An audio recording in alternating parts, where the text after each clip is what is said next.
Olá pessoal, eu sou Edson Araújo Filho e hoje é dia de Trocando Ideias, programa que vocês sabem, toda terça-feira às 20 horas, a gente vem aqui e entrevista uma pessoa que tem muito conhecimento, uma grande bagagem para nos trazer e discutir ideias, trocar ideias aqui com a gente no nosso programa Trocando Ideias. Ok, tudo bem? Tudo jóia! Muito Então tá bem. bom. Pessoal, deixa eu apresentar para vocês a nossa convidada, Luciana Orso. Ela é pedagoga, Master Coach, consultora em recursos humanos, especialista em gestão de pessoas. Ela já teve diversas posições de destaques em diversas organizações, grandes organizações, como, por exemplo, ela já foi superintendente de gestão de pessoas no Sicoob Central Unicob, já atuou como gerente de recursos humanos no Atlético Paranaense. Quem é rubro-negro aí aqui do Paraná conhece, né? Já trabalhou na GVT, Global Village Telecom, como consultor interno de RH, e hoje atua também como consultora e assessoria em tecnologia comportamental e gestão de pessoas. Ok? Muito bem. Luciana, é um prazer muito grande tê-la aqui com a gente. Eu sou amigo seu de algum tempo já e com certeza te admiro muito. Eu vou colocar o tempo aqui porque a gente tem 40 minutos para conversar aqui, né? Senão o Instagram derruba a gente. Mas vamos lá. Dê aí a sua saudação para os nossos amigos e a gente vai começar aqui o nosso bate-papo, a nossa troca de ideias. Oi, Edson, obrigada. Muito bom estar aqui podendo trocar um pouquinho de ideias, né? Nesse novo normal que todos nós estamos vivendo. Feliz também por ver pessoas tão queridas participando aqui com a gente. Eu vi o Hugo, que está lá em Florianópolis, foi um cliente interno, é um grande amigo. A Ju Orso, uma jornalista extraordinária, uma blogueira, e por sinal minha sobrinha, e o Fabrício também está aí participando, né? Então, que bom. Tomara que entre mais pessoas para a gente poder trocar muitas ideias aqui. Com certeza. O pessoal vai sendo notificado aí pelo Instagram e eles vão entrando aí ao longo da nossa conversa, né? Então, pessoal, é um prazer tê-los aqui, a audiência de vocês, muito legal, e eu espero que vocês participem, mandando perguntas aqui para nós, né? Clica aí no botãozinho de interrogação aí, nos quadrinhos de interrogação, manda as perguntas aqui para a gente, e a gente vai repassando aqui ao longo da nossa conversa com a Luciana. Luciana, você é especialista na área de gestão de pessoas, a gente até já teve algumas parcerias, já discutimos bastante sobre gestão de pessoas, né? E por conta desse teu conhecimento tão amplo, tão abrangente, e uma visão diferenciada, é que eu fiz o convite para você vir aqui, porque realmente eu acredito que, eu tenho certeza que você pode contribuir muito para os nossos amigos, que se não puderem assistir agora ao vivo, com certeza estarão assistindo ao longo do tempo aí, porque a gente vai salvar essa live depois, certo? E eu Certo. quero te perguntar, assim, já de imediato, né? Aqui não Uhum. tem enrolação, é bate pronto. O que é gestão de pessoas, Luciana? Fala para nós, o que é isso? O que é gestão de pessoas? Bom, gestão de pessoas é você poder tocar, de certa forma, a humanidade das pessoas que estão dentro do ambiente corporativo para que elas possam oferecer todo o potencial que elas têm. Então, até como a gente usa muito numa linguagem, né? Normalmente no coaching a gente fala que é com maestria. Então, a gente poder desenvolver isso, ter a sensibilidade de poder estar no dia a dia trabalhando com as equipes, trabalhando com os colaboradores e fazendo com que eles façam as entregas, que eles possam atingir ali os resultados esperados, mas que principalmente a gente consiga, como gestores de pessoas, fazer com que as pessoas sejam felizes aonde elas estão trabalhando. Aí sim a gente pode dizer que isso é gestão de pessoas. Você sabe que na semana passada o meu entrevistado aqui foi o Denis Castro e a gente falou muito sobre essa questão da felicidade, né? De como que as empresas têm se preocupado mais com o ambiente ser um ambiente mais feliz, mais alegre, certo? E isso passa muito por aquela pessoa que está ali, né? Fazendo a gestão de pessoas, não é isso? Sim, é isso mesmo, porque se a gente for ver, Edson, a gente passa a maior parte do tempo no trabalho. Eu sempre brinco com as pessoas que trabalham comigo, a gente pode se divertir, né? Eu sempre relaciono também que quando a gente é criança, a gente brinca. E adulto faz o quê? Adulto trabalha, né? E a gente trabalha exatamente porque é algo que que é nobre para nós, né? O trabalho, infelizmente, às vezes a gente relaciona muito com batalha, labuta, dor, né? Mas na verdade, o trabalho é aquilo que traz muita dignidade para nós.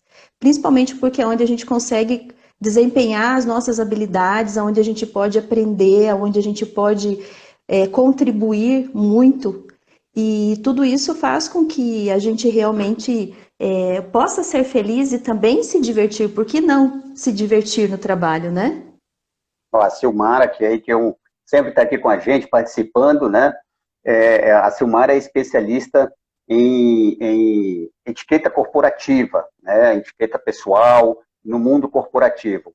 E ela está colocando ali, né, que sempre gostava de brincar de escritório quando era criança, né? Então, e depois, com certeza, essa vivência vai sendo levada.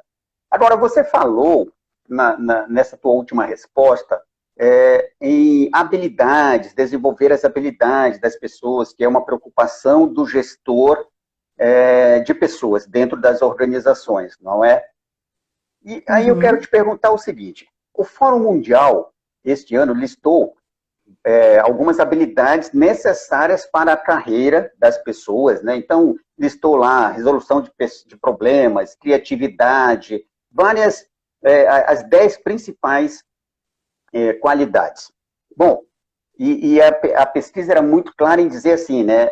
O relatório do Fórum Mundial do Comércio dizia assim, que essas são as habilidades para a carreira deslanchar. Bom, dito isso, quais são, na sua visão, as habilidades para ser um bom gestor de pessoas? Bom, primeira coisa, você tem que gostar de desenvolver pessoas, né? A primeira competência aí é realmente olhar para as pessoas e poder enxergar nelas, por mais que elas não tenham aquilo naquele momento, mas o potencial que elas podem vir a ser. Então, nesse aspecto, é o desenvolver pessoas, né? Como gestor, a gente está falando, né?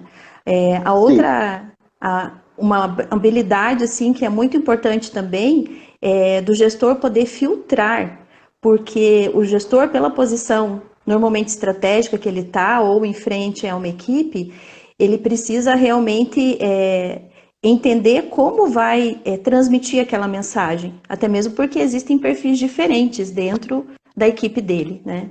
Então, essa é uma outra característica também, que ele precisa, além de desenvolver pessoas, ele precisa saber identificar os perfis.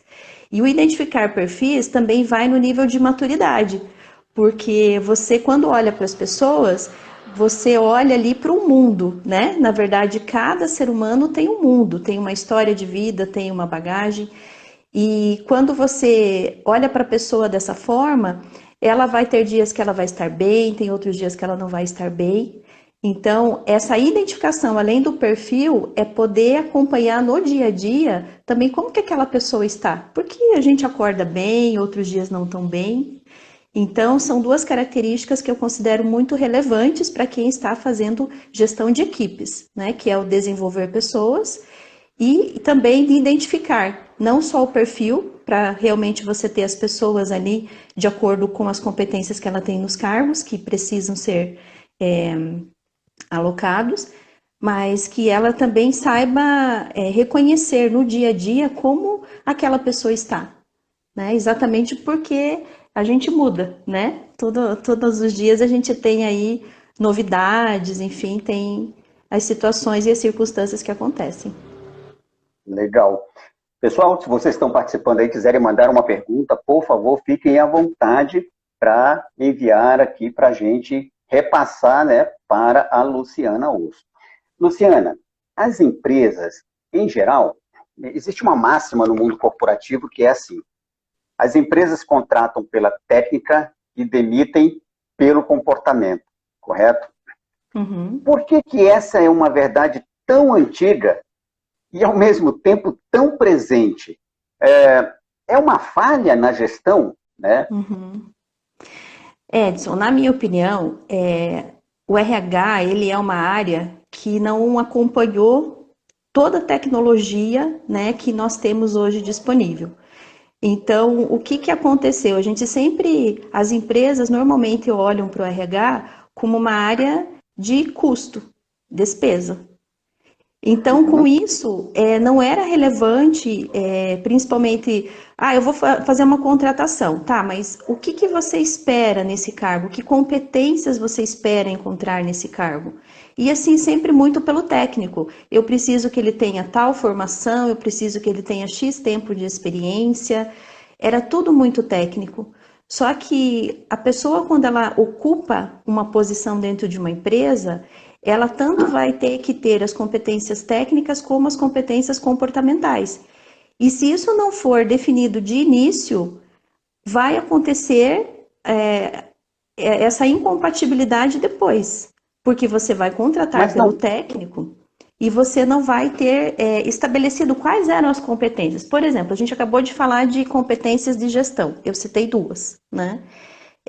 E o que eu percebo é que ainda é muito distante a preocupação em relação à descrição do cargo no sentido de competências comportamentais. Na minha opinião, a grande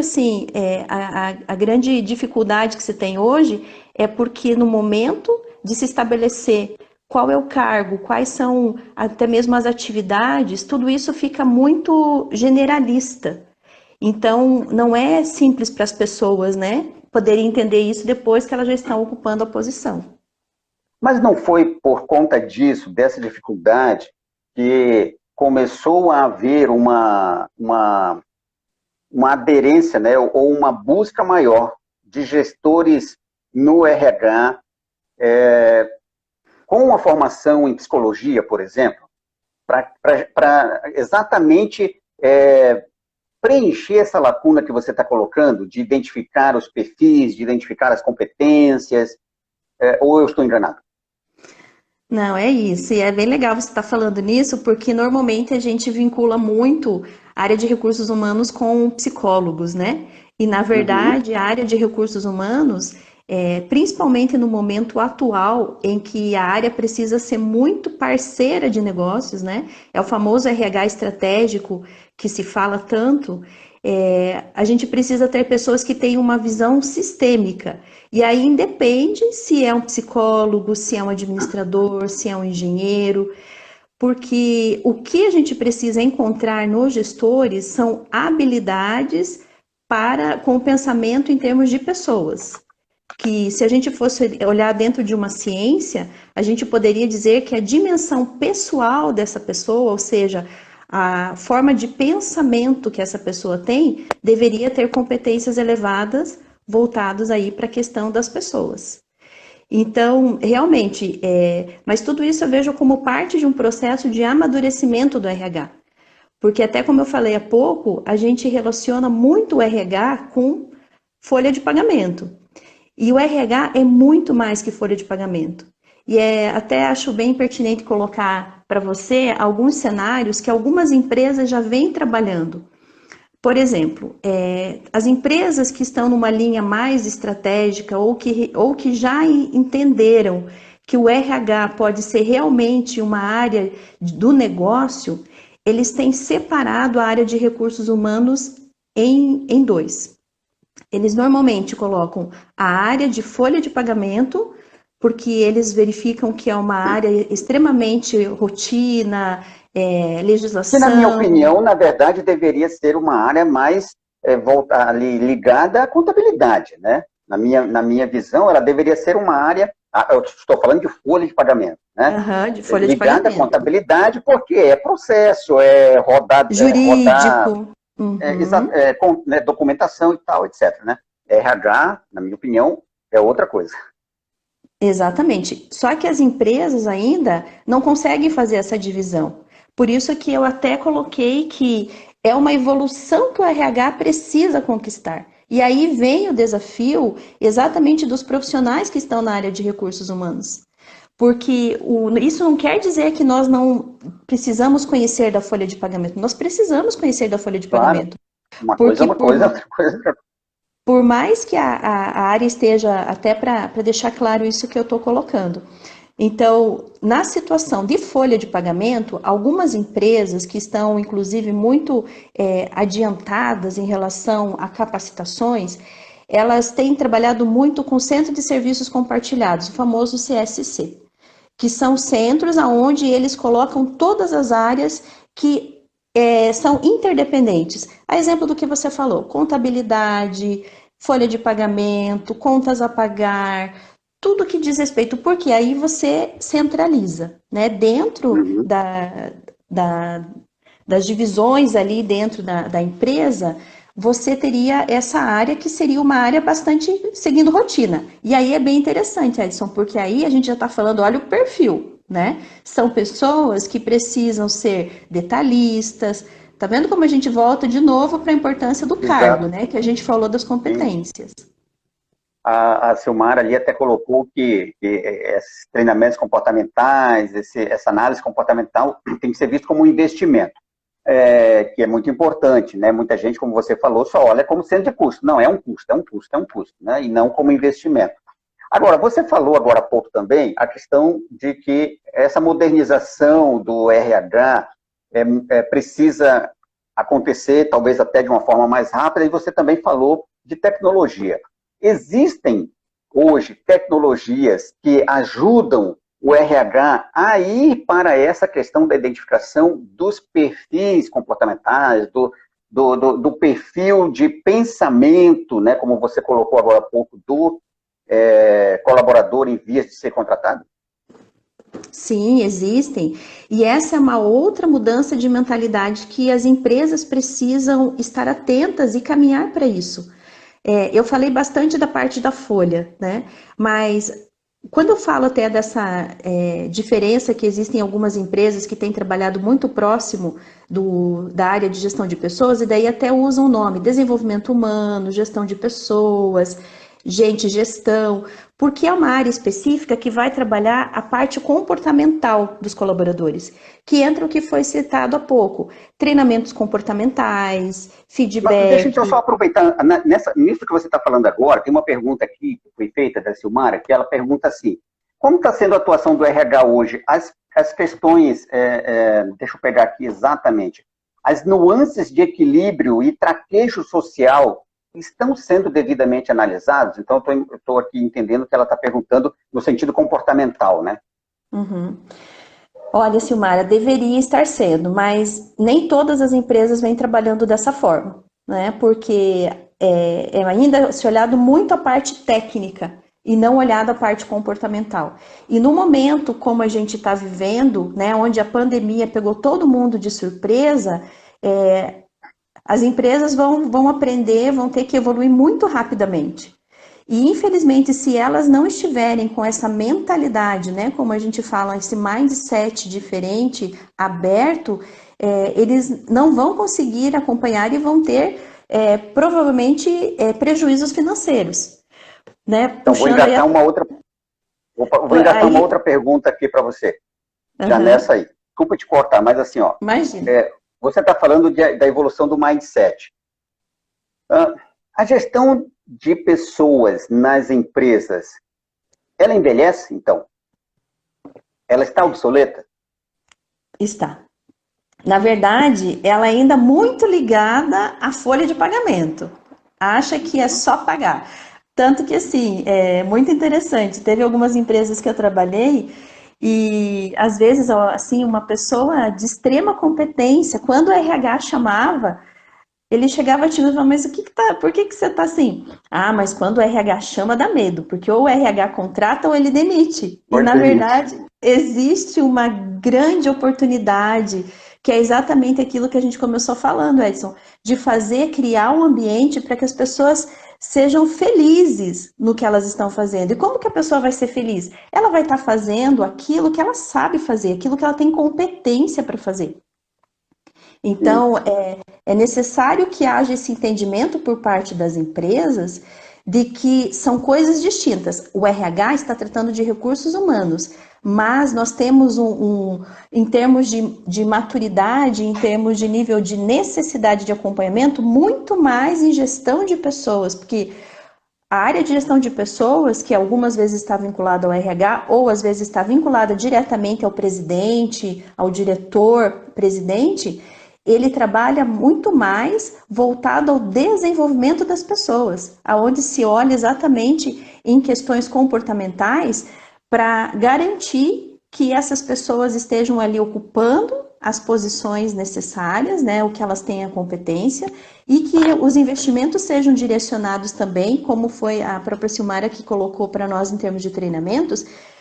Treinamento não é custo, é um investimento, né? É um conhecimento que a pessoa está desenvolvendo dentro das empresas e ela consegue trazer muitos resultados, né? Então, na verdade, é uma forma de você manter o capital e a história da tua empresa, né? Tá, a Silmara está lhe dando os parabéns aí para você pela honestidade quanto à obsolescência do RH, né? E isso é muito legal mesmo, porque é fato, né? Não adianta a gente também querer tapar o sol com a peneira. Mas, e sabe, Edson, até aproveitar, sabe? Até agradeço, Silmara, mas vou dizer que isso não é muito fácil, viu? Porque às vezes as pessoas não conseguem entender que é necessário tratar com essa verdade, com essa sinceridade. E o RH precisa ser muito assim, porque ele trata com as pessoas e com os gestores, né? E é essa mentalidade que a gente precisa. Mas então, de novo, né? Se o RH tem essa obsolescência ainda, e é uma questão de mindset, esse problema não é um problema que está exatamente restrito ao RH. Né? Então, a pergunta que eu quero te fazer é: como que as empresas podem promover um ambiente propício para a eficiência na gestão de pessoas? Você falou agora há pouco de que muitos RHs são ligados ao presidente, né? Ou a um diretor da corporação. Então, como é que as empresas podem promover um ambiente propício para essa eficiência na gestão de pessoas? O primeiro aspecto, Edson, é trazendo essa área que vai tratar do comportamento dos colaboradores dentro da empresa para perto. E o que é para perto? É participar das reuniões de decisão, a começar pelo planejamento estratégico. Estou falando de uma linha que normalmente as empresas trabalham, com planejamento estratégico. Mas digamos que uma empresa não tenha um planejamento estratégico, mas que ela tenha pelo menos uma previsão do que precisa ser feito para aquele mês, nos próximos 2 meses, o RH precisa participar. Por exemplo, vai fazer a expansão de uma empresa. Se o RH não estiver presente, como é que o RH vai ser proativo para selecionar? Como é que o RH vai ser proativo para fazer a compra dos benefícios para que quando esses colaboradores iniciarem e forem admitidos, eles tenham ali os seus benefícios já disponíveis no primeiro dia? Vale transporte, vale alimentação, que tem o seu computador. Então, o primeiro passo, Edson, é realmente trazer o RH para perto, para que ele entenda o que é que está acontecendo na empresa. Seja para coisa boa, seja para coisa difícil.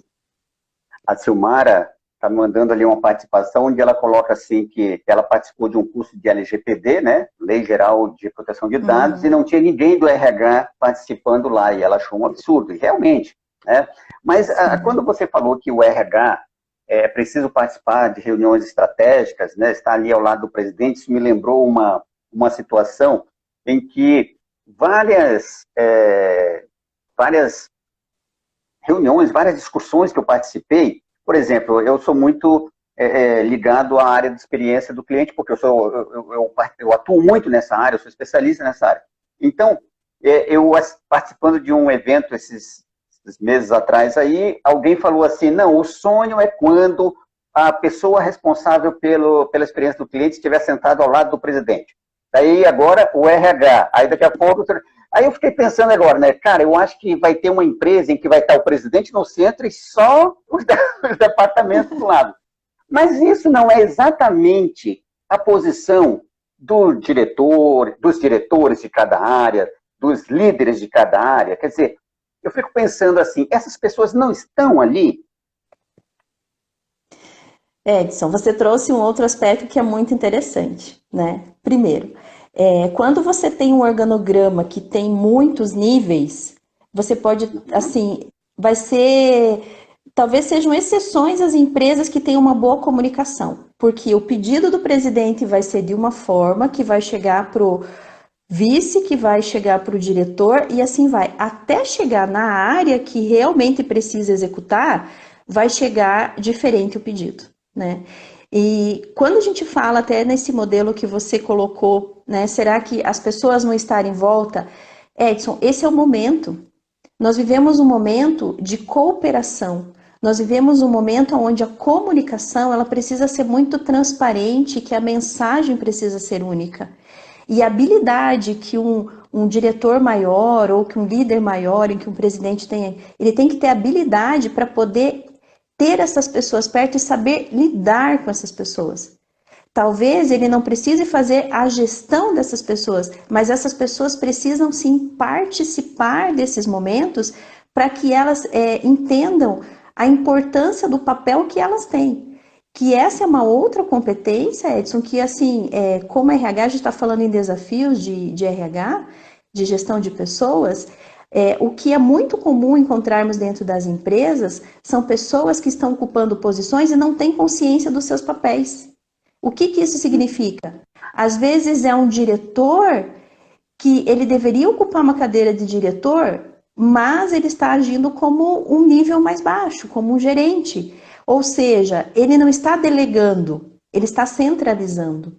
Então, essa habilidade, né, como você colocou, das áreas estarem próximas do presidente, isso com certeza é um ganho muito grande. E é uma habilidade que as empresas que conseguirem desenvolver, elas vão atingir resultados muito rápidos, porque a comunicação vai chegar de uma única forma, aonde eles vão entender. E mesmo assim há riscos, né, de não se compreender de imediato. Mas é necessário, sim, para que todo mundo saiba para qual caminho seguir. Ou seja, se você quer uma eficiência na gestão de pessoas, é necessário investir também na comunicação, né, hierárquica ali, para que a coisa realmente aconteça da forma correta e estratégica, né? Porque Com certeza. acontece muito dessa comunicação, realmente, como você falou, falhar. E acho que essa questão da comunicação, ela é gravíssima nas empresas, de um modo geral. Gravíssima. Porque eu já presenciei situações em que a estratégia exigia um líder de uma determinada forma, um gestor, um gerente, né, um líder de equipe de uma determinada forma, mas que na hora de chegar essa informação para o gestor, quem vai contratar, né, que no caso ali, quem vai fazer a seleção, ele não sabe. Uhum. Então ele, poxa, como é que eu faço, né? Exatamente.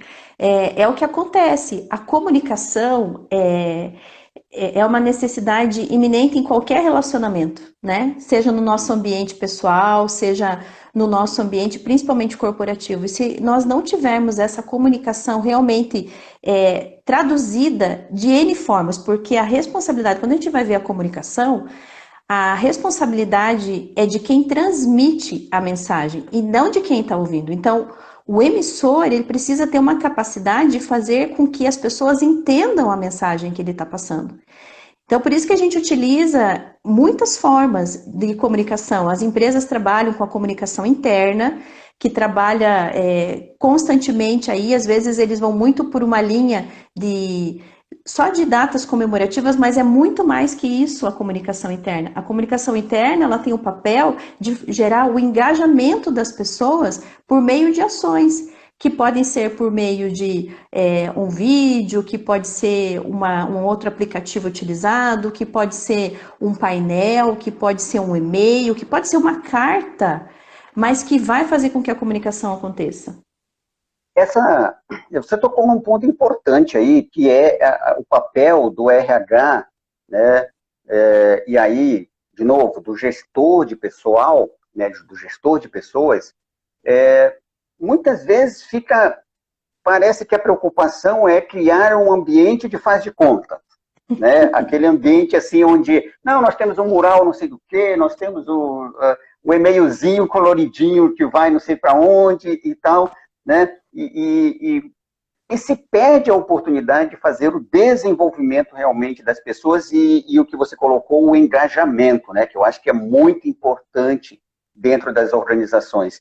E diante disso, como que você enxerga que pode ser feito um diálogo produtivo dentro da organização, para que as coisas realmente, essa comunicação melhore e tudo mais? Quais são, assim, como que o RH pode contribuir nisso?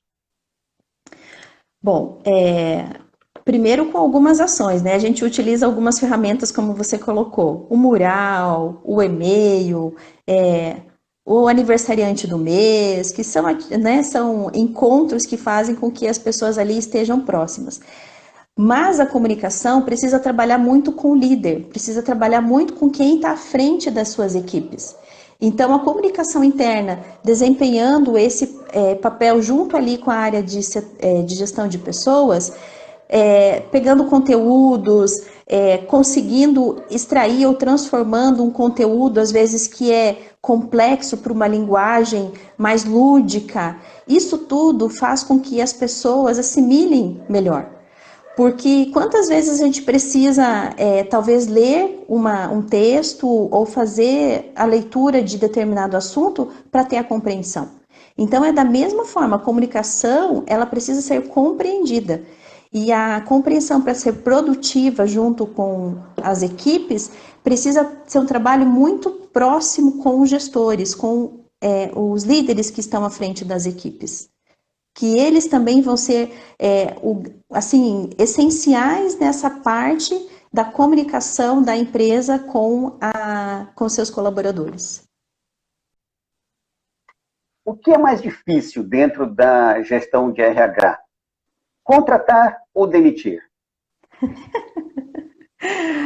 Olha, não vou falar que é o mais difícil. Parece ser o mais simples, o contratar. E é aí que vem a necessidade que eu falei de mentalidade, né? Você sabia, Edson, que a gente faz seleção do mesmo jeito da época de Cristo?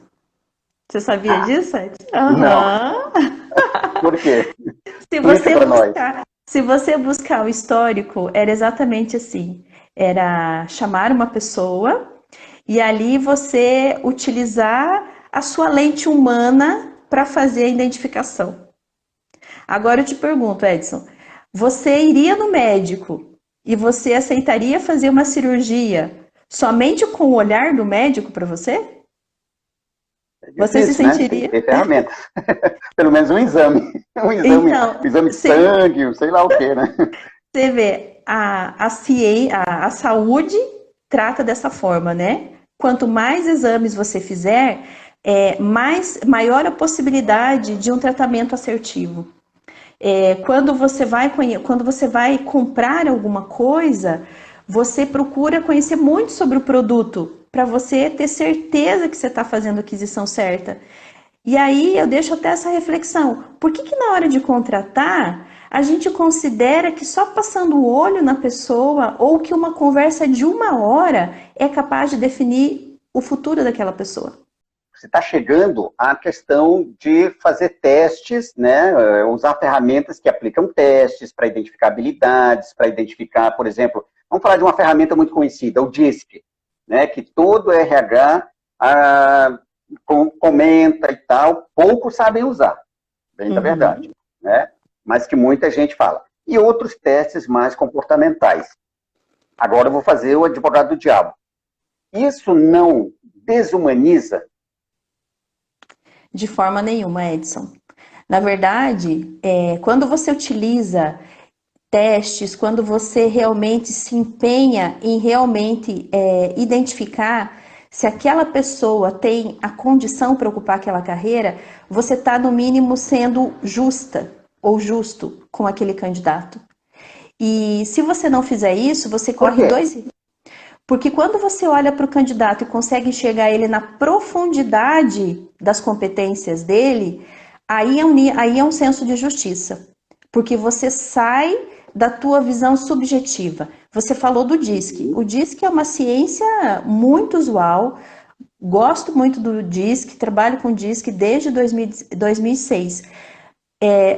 O que o DISC traz para nós é como a pessoa se comporta.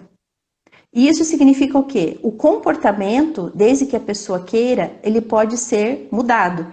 Isso quer dizer que durante uma entrevista, a pessoa pode ter um comportamento diferente do que ela seria no decorrer das atividades dela. Então, por isso que você precisa utilizar outras técnicas, outras ferramentas, testes psicológicos que possam te ajudar a realmente te dar uma clareza maior em relação àquilo que a empresa está precisando para aquela posição. Porque cada posição tem um peso, né? Então, vamos pegar de novo a cadeira do diretor. O nível de responsabilidade do diretor é muito maior do que da equipe dele, do gerente dele. Porque ele vai ter uma remuneração maior, ele tem uma responsabilidade maior. Ou seja, nós precisamos, o recrutamento precisa encontrar o perfil que caiba naquela posição. A gente coloca muito que é a cadeira, né? Quem que vai sentar naquela cadeira? Então, tem que ocupar a cadeira. Então, quando a gente vai fazer um processo de seleção, os recrutadores precisam entender que nós somos seres humanos e que nós precisamos ter a humildade de saber que nós não temos como adivinhar uma pessoa, nós precisamos de método para fazer esse recrutamento. Então, por isso, quando você perguntou, é mais fácil. Então assim, diante do que você está colocando, isso explica muita coisa, né, Luciana? Aí mostra por que a gente contrata e em 80% dos casos a gente erra. Exatamente. E aí você faz uma pesquisa de clima, as pessoas estão infelizes, as pessoas não estão satisfeitas. E aí eu te coloco assim, porque como RH, o meu nível de preocupação e responsabilidade é extremamente grande, Edson. E é isso que, como gestão de pessoas, a gente está falando em desafios de gestão de pessoas, nós precisamos ter essa consciência e essa mentalidade que quem trabalha com RH ou que quem seleciona pessoas precisa entender que você muda uma vida. Olha, hoje em dia, dá uma olhada no LinkedIn, dá uma olhada quantos comentários ou nos grupos as pessoas procurando por emprego. E muitas vezes, assim, até me incomoda muito quando eu vejo um processo seletivo sendo feito somente numa lente humana, porque somos seres humanos e, por exemplo, eu posso olhar para o Edson e gostar mais do Edson do que gostar do outro candidato, mas eu estou sendo parcial, ou seja, eu estou levando para o lado pessoal. Sendo que quando você utiliza um método, você vai minimizar esses riscos. Então, contratar não é mais fácil. Contratar é tratado hoje de uma forma, por isso que eu dei o exemplo, que se contrata como se contratava na época de Cristo. Só que isso é até uma chamada para uma reflexão para quem faz a seleção que precisa se atualizar. E isso não quer dizer que um método, que uma ciência, que uma ferramenta vai substituir você, não. Ela vai contribuir para que você faça a melhor escolha para a empresa que você está servindo. Então, não existe o mais fácil, existe ter a responsabilidade para fazer essa boa entrega, né? Agora dando uma opinião de quem não é especialista na área, mas pela experiência que a gente tem como gestor, e analisando as empresas de uma forma geral, a contratação ela é mais primordial, mais crítica, né? Porque se você contratar errado, você vai gastar de novo, né? Você vai ter mais problemas, né? Porque a demissão ela é ruim naquele momento ali que você está ali diante do colaborador para dar a notícia para ele. Mas, do ponto de vista financeiro para a organização, uma má contratação é muito pior. Concordo com você absolutamente de que Se nós tivermos métodos que nos ajudem nessa contratação para ela ser realmente assertiva, podemos errar, podemos, as coisas podem mudar, mas será muito melhor. Agora, nós estamos num momento em que nós estamos tendo muitas demissões, teremos uma quantidade de pessoas em busca de recolocação muito grande. Ao mesmo tempo, nós teremos uma disponibilidade de vagas menor. E aí eu te pergunto, qual será o desafio para os profissionais de gestão de pessoas no pós-pandemia? No momento em que eles tiverem uma vaga e precisarem contratar? Olha, Edson, o desafio, na verdade, já começou, né? Porque a grande preocupação das empresas deveria ser quem é que deve ficar na minha empresa e não quem deve sair. Ótima colocação. Sabe por quê? Hoje ainda, eu estava conversando com uma pessoa aqui responsável pela área financeira de uma grande empresa de RH, inclusive, né? E ela estava me dizendo que eles não entenderam uma demissão porque o melhor vendedor foi demitido, né? Enfim, teve lá os critérios deles e tal, mas e aí? E agora? Esse é o grande risco, Edson, porque no momento como esse, as empresas, por isso, de novo, a importância do papel de quem está trabalhando com gestão de pessoas, ou quem está apoiando as empresas que dão essa abertura para ouvir.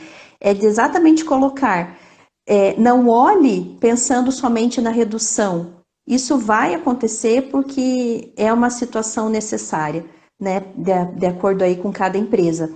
Mas mais que isso, quais são os critérios que vão ser utilizados para definir quem é que vai ser desligado? E aí, Edson, a gente vai cair numa outra questão que não é muito comum. Muitas vezes se fala, mas não se faz. Por exemplo, avaliação de desempenho, feedback, acompanhamento de produtividade. E sabe, Edson, eu vejo coisas assim... bonitas que ficam na teoria, né? O que acontece? Eu vejo que as pessoas pintam um cenário muito como se tudo fosse tudo muito distante. Não, porque eu vou fazer uma avaliação de desempenho quando eu tiver um sistema. Não, porque gente, vamos ser simples. Olha as ferramentas que nós temos disponibilizadas hoje. Um Google Forms, você faz muita coisa com o Google Forms. Você consegue desenvolver uma avaliação de desempenho de forma simples, fazendo a tabulação no Excel. Isso é possível, só tem que existir o quê? Exatamente pessoas que estejam com essa visão estratégica dentro da área de recursos humanos e gestão de pessoas para garantir que as tomadas de decisões vão ser acertadas. Aí hoje eu li um relatório muito interessante da consultoria McKinsey, em que eles colocaram a seguinte situação. Agora, os gestores, e aí vamos dizer, os gestores de RH, os gestores de pessoas, precisam tomar decisões importantes e rápidas. A pergunta é, se prepararam para isso? A empresa investiu para isso? Ou esses profissionais têm maturidade para isso? Aí vem exatamente aquele problema que a gente já falou um pouquinho antes, Edson. Como foi selecionada aquela pessoa que está sentada hoje na cadeira de gestão de pessoas? Exatamente. Às vezes é alguém, não, olha, a pessoa começou aqui há X anos de tempo, coloca ela no RH. Essas são situações que... Aí ele vira, como a Silmara falou agora há pouco, um comentário dela, vira chefe, não vira líder, né? Não vira gestor. Exatamente. Aí você colocou a pessoa que não tem competências para tomar decisão importante para a tua empresa. E nesse momento, Edson, a pandemia, tudo aquilo que se pensava, daqui 5 anos, não é possível, home office, tudo aconteceu rapidamente. Exato. E agora está a grande situação de o nível de maturidade que o RH tem dentro das empresas. As empresas que vão ter os melhores resultados são aquelas que têm profissionais com nível de maturidade. E não estou falando de senioridade, não, porque às vezes você tem jovens profissionais de conhecimento, de aprendizado. Exatamente, né? Exatamente. Minha querida Luciana, o tempo é implacável e o nosso tempo está esgotando e depois a gente vai continuar batendo papo aqui, mas eu queria, antes que o tempo passe, agradecer profundamente a sua participação aqui no Trocando Ideias de hoje. Quero dizer para você que é um prazer e é uma pena que o tempo passou, mas é legal esse gostinho de quero mais, né? Porque a gente pode fazer outras no futuro, né? Verdade. E eu gostaria que você desse aí o teu recado final, os teus contatos, eu vou depois colocar no vídeo editado, mas pode colocar para as pessoas que quiser ter aí um aconselhamento com você, uma consultoria, uma assessoria, como é que faz? Olha, tô no Instagram, né? É o lugar mais fácil para me achar ali, mandar mensagem. LinkedIn também tá na bio do meu Instagram. E a mensagem que eu deixo, né, até mesmo aquilo que eu comentei no decorrer da fala, o RH e gestão de pessoas é uma área de extrema importância para as empresas, no sentido de poder realmente fazer com que as coisas aconteçam e que as pessoas sejam felizes, né, e que haja um equilíbrio para isso. E essa mentalidade dos profissionais precisa ser latente para que entenda que a gente muda, como eu já disse antes, muda a vida de uma pessoa, né? Então é Isso. necessário que esses profissionais, que nós que trabalhamos com pessoas, a gente realmente possa entender do negócio para poder tomar a decisão e poder fazer a orientação certa. E isso não é fácil, porque tem que ter um posicionamento e às vezes, né, não é comum isso. Só que o momento que nós vivemos nesse novo normal não existe mais como era antes. Agora nós precisaremos sempre, é um lema que eu aprendi no início da minha carreira, que é fazer mais com menos, né? E esse fazer mais com menos é realmente aproveitar, encontrar formas e ser inovador, Edson, não é, como eu falei, não é adquirir um sistema, é você encontrar uma forma de você poder criar um processo e que aquilo contribua para as pessoas e contribua para o negócio. Então eu vejo Legal. realmente essa área como uma área que tem uma missão muito importante. Muito obrigado mais uma vez. Pessoal, quero dizer para vocês que vocês podem mandar perguntas, se tiverem aí, eu mando depois para a Luciana. Agradeço mais uma vez a Luciana. Quero dizer para vocês que o Trocando Ideias volta na semana que vem, no dia 16, estará conosco a Day Luize, que é uma especialista em comunicação e criadora da metodologia Jornada da Comunicação Positiva para Pessoas e Empresas. Então, assistam aí na próxima semana, às 8 horas, certo? E quero pedir para vocês também, se tiverem uma indicação de alguém que vocês queiram que a gente entreviste, que é legal, uma pessoa que vale a pena a gente trazer, enfim, deem sugestões, mande para nós aqui também, tá bom? Mais uma vez, Luciana, muito obrigado e que você tenha aí um restante de noite muito boa e semana também, tá bom? Tá bom, obrigada para você e para todo mundo aí também. Pessoal, muito obrigado, um abraço para todos, encerrando o Trocando Ideias de hoje. Até mais. Até mais.